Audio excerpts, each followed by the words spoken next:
After decades at the top, the Ambassador Bridge has been dethroned as North America's busiest truck crossing. The Blue Water Bridge has taken over the crown, signaling a major shift in cross-border trade. Fewer trucks are lumbering across the Ambassador Bridge, a route long known as a key trade lifeline. Many instead opting to cross at the Blue Water Bridge in Sarnia. In 2025, the Blue Water Bridge in Sarnia saw the largest number of truck crossings, recording over 2.1 million crossings compared to the Ambassador Bridge with 1.9 million crossings. The trend remains the same so far in 2026. For decades, one crossing defined North American commercial trade. The Ambassador Bridge between Windsor, Ontario and Detroit, Michigan was the continental benchmark, the corridor through which more truck traffic flowed than any other point on the Canada-US border. That era just ended. A crossing 1 hour north connecting Sarnia, Ontario to Port Huron, Michigan over the street, Clare River has overtaken it, and the shift is not a statistical anomaly. It is a documented, sustained, and accelerating change in how the continent moves its goods. The Blue Water Bridge recorded approximately 2.1 million commercial truck crossings in 2025. The Ambassador Bridge logged roughly 1.9 million over the same period, according to data from the Bridge and Tunnel Operators Association. The trend has continued into 2026. In the first 3 months of the year, the Ambassador Bridge saw 496,796 commercial truck trips, compared with 531,732 at the Blue Water Bridge. Month by month, through all of 2025, the Blue Water Bridge led. The reversal is not temporary. The Federal Bridge Corporation Limited, the Crown Corporation that owns and operates the Canadian side of the Blue Water Bridge, confirmed it directly. The Blue Water Bridge has surpassed all other international crossings in commercial traffic volume, said Alexandra Gauthier, the corporation's communications manager. The Ambassador Bridge held its position as the busiest commercial crossing for decades. It connects two of the most industrially dense cities in North America, sits at the center of the Windsor-Detroit automotive corridor, and handles an enormous share of the integrated supply chains that move parts between Canadian assembly, operations, and American factories. So why are trucking companies routing away from it in sustained numbers? The answer is straightforward and entirely economic. The Ambassador Bridge charges commercial vehicles up to $27 per axle. The Blue Water Bridge charges $7 per axle. On a standard 5-axle semi-truck, that is a $100 per crossing difference on every single trip. At the scale of a national logistics operation running dozens or hundreds of crossings per week, that gap compounds into a figure that changes route planning permanently. Gauthier described it plainly. The data shows the price sensitivity of tolls and the tremendous value of the Gordie Howe Bridge to the supply chain. The route economics extend beyond toll rates.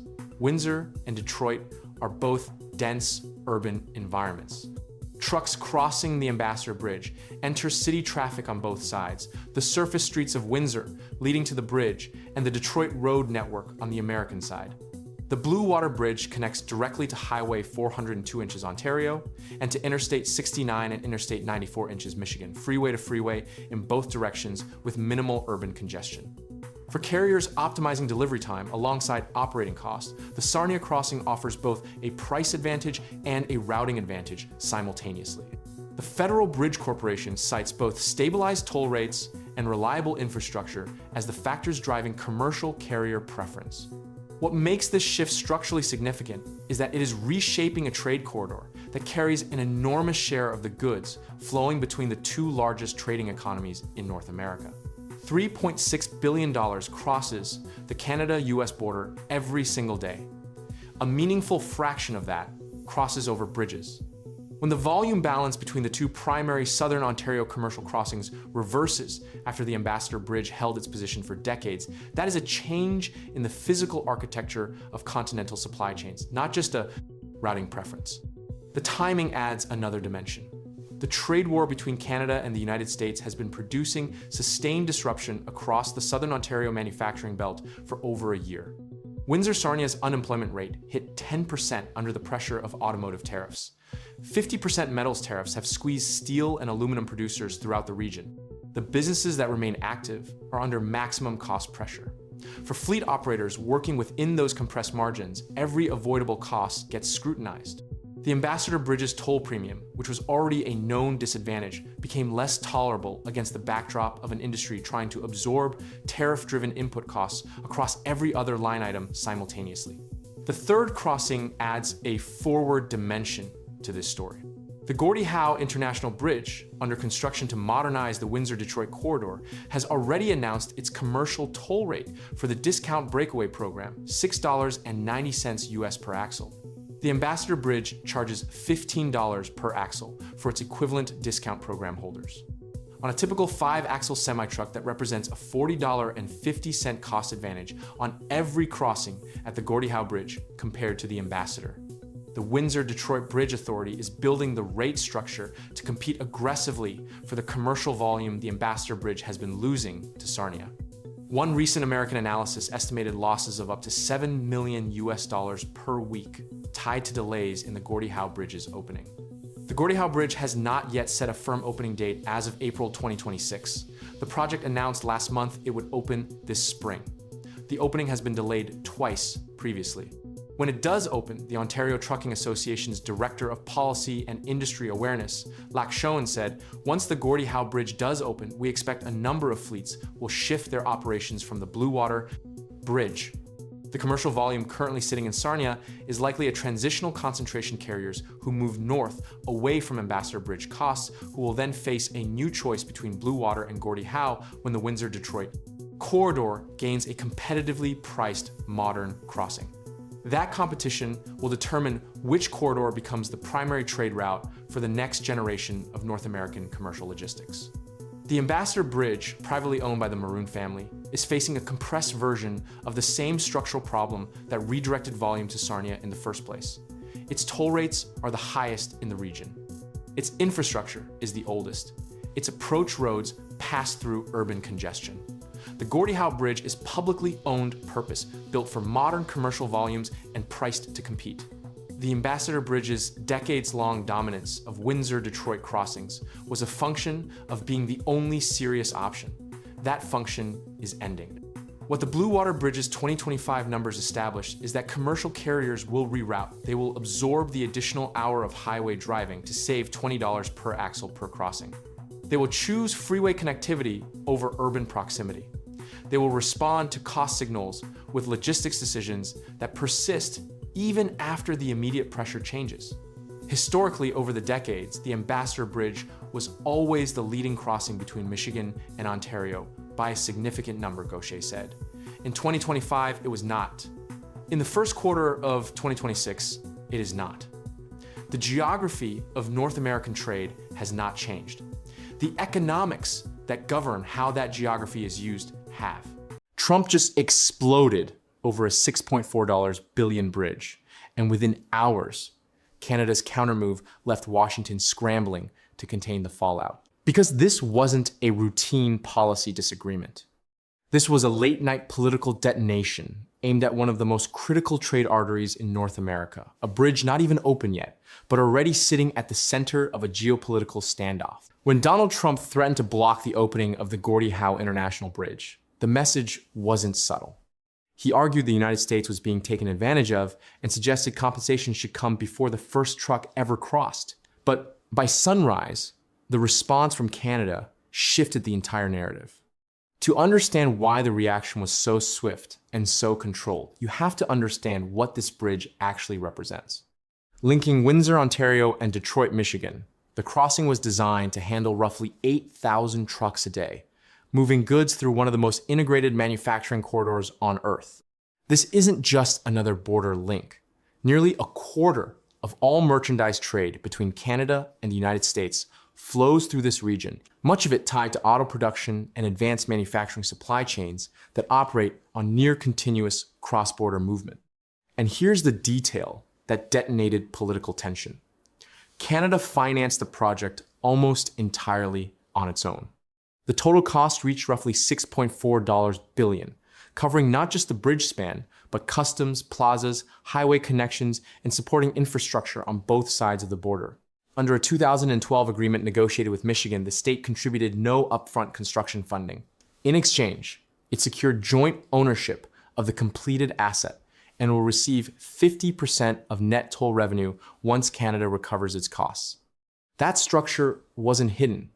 It was negotiated publicly, signed by Michigan's Republican governor at the time, Rick Snyder, and approved through formal federal channels. In 2013, the U.S. State Department issued the presidential permit required for construction.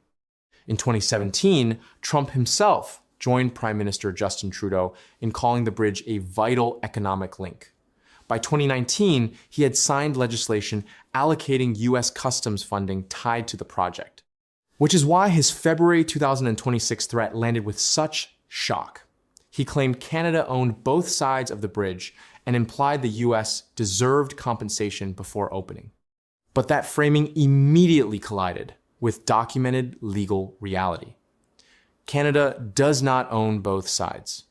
Michigan holds joint ownership and future revenue rights without having financed construction. American steel and American labor were also used extensively on the U.S. side. The pushback inside Michigan was immediate and unusually bipartisan. Former Governor Snyder publicly corrected the ownership narrative, warning that blocking the bridge would hurt Michigan's economy more than Canada's.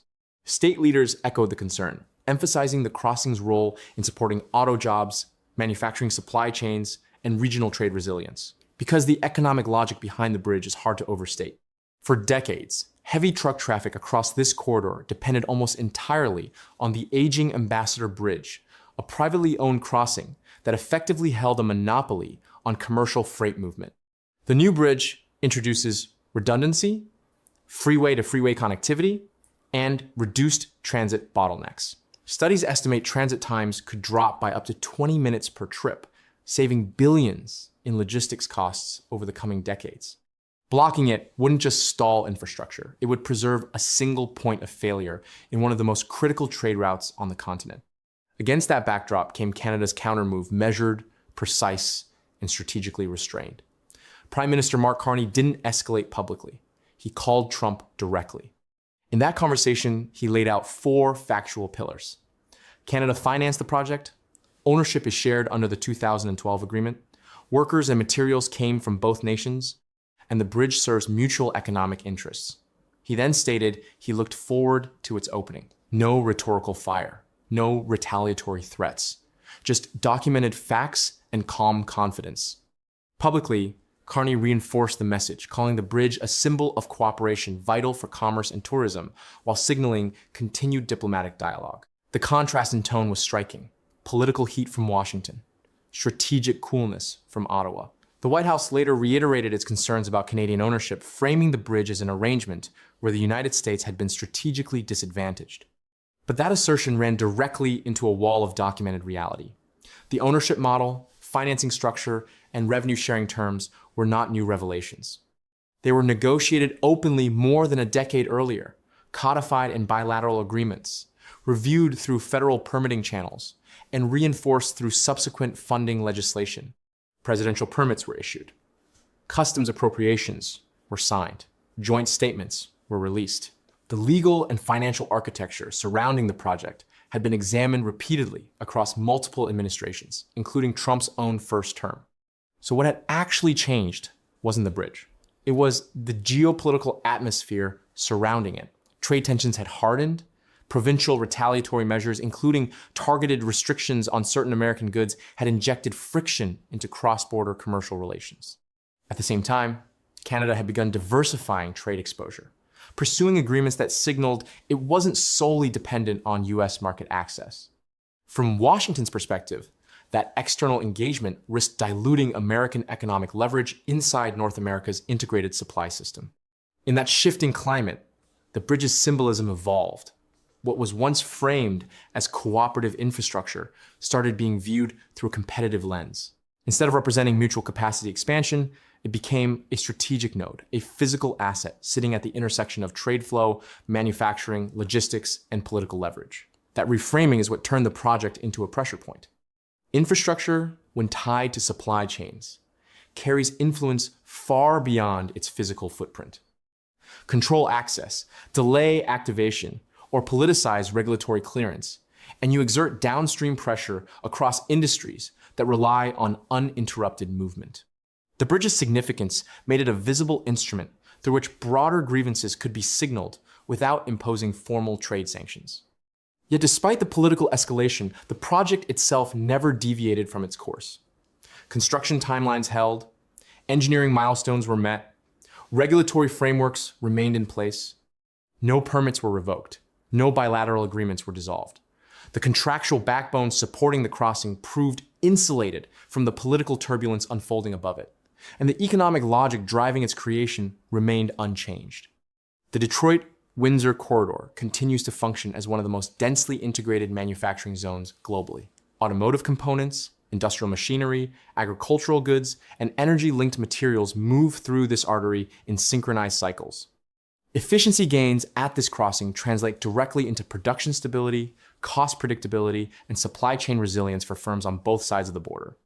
Once operational, the bridge will channel thousands of daily commuters into cross-border labor markets, while facilitating the movement of roughly 8,000 commercial trucks per day. Its freeway-linked design eliminates urban bottlenecks that have historically slowed freight movement, compressing transit times and reinforcing logistical redundancy in a corridor previously dependent on a single primary truck crossing. Financially, the toll structure ensures cost recovery for Canada while granting Michigan a long-term revenue stake in a multi-billion-dollar trade asset it did not finance upfront, embedding shared economic upside into the bridge's operational future, which leaves a broader strategic reflection lingering beyond the immediate dispute. If the structure, agreements, and economic benefits never changed, why did the rhetoric surrounding it escalate so sharply? That question reframes the entire episode. Because when infrastructure becomes leverage, the physical asset is rarely the true target. It becomes a proxy, a tangible pressure mechanism deployed within a wider negotiation landscape, shaped by trade balances, market access, and geopolitical alignment. And that reality underscores the deeper stakes. When leaders begin treating shared economic lifelines as bargaining instruments, disputes stop being about engineering projects or financing formulas. They become contests over who holds influence over the systems that keep continental commerce moving and how far political power is willing to reach into the arteries of economic interdependence.